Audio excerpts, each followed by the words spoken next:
Karne nga ho ang nangyari bago ang sakuna. Sabi ng kasama ko ay day off naman natin ngayon. Tayo magliliwaliw ng kaunti nang maramdaman naman ng sahod. Mainit nga ho ngayon, maganda ang panahon pero ano gang lamig, lagi nang doble-doble ang suot ni Kamangs.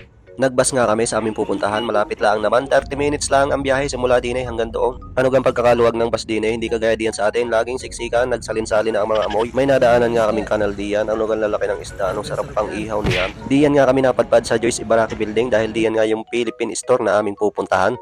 Diyan nga kami napadpad kay Ate Hana store na yan. Ari nga ho ang aming dinayo, Gen 4. Madyan ang makakita ng pambansang alak, kundi dadayuhin pa. Ari nga ho pala ang aking mga kasama. Panay ang kanta, sana all nabigyan ng magandang buses. Shout out sa inyong lahat, maya-maya kakanta pag abot na ang bahay alak, talagang hindi pa kaya na loob.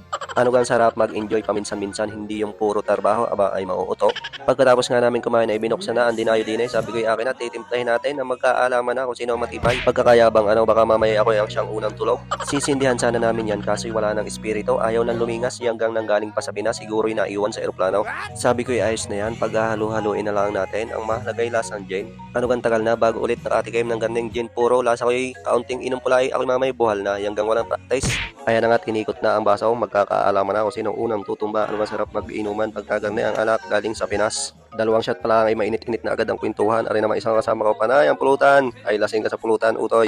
Patay na sa mga oras na yan ay talagang natalab na ang alak. Panay ang haplo sa mukha, parang nag-iinit na ang punong tainga. Sabi ko ako muna magtatagay ng aking mga kontrol, parang ako'y nadadaya. Tagay pare, tagay pay, tagay senpai, magsitagay kayo at mamaya na ako. Pagkatapos kong tagayan ay ari ang epekto, kanya-kanyang pwesto, hindi magising. Bakit gayan dyan? Pag tumalab ay talagang tulog. Sang kami nagwalwal, di nila anghaw sa Hana store. Sa mga nasa Osaka ay pumunta na kayo din Eat all you can, drink all you can, sing all you can, pwedeng maglasing. Wow. Patay na, parang liig ang tama ni Pare Koy, pwedeng matulog pagka medyo nahihilo na. At saka may mga nabibili din ng mga ganyan, mga Pinoy foods. Dito lang yan matatagpuan kay Hana Store. Sana all nag-promote pa. Nakakamiss sa mga pagkaing area. Pwede ka rin kaya makautang din parang nasa Pinas lang. At syempre makakapamili pa ng alak na gusto mo. At ari nga pala ang may-ari para nagpapawiting. Listahin nga 38-27. Joke lang ho, kami ngayon nagpapakwintan at parang masarap nang umuwi at matulog. Bago nga kami umuwi ay sumayaw pa. Nag-intermission number pa si Pare Koy. Sige, banatan mo. Ikaw muna ang bida. Hey! Hey! Bata! Panis! Hey! Hey! Hey! Patay na! Patay na! Patay na! Hey! Patay na! Tumalab na ang ala! Hey! Hey! Hey!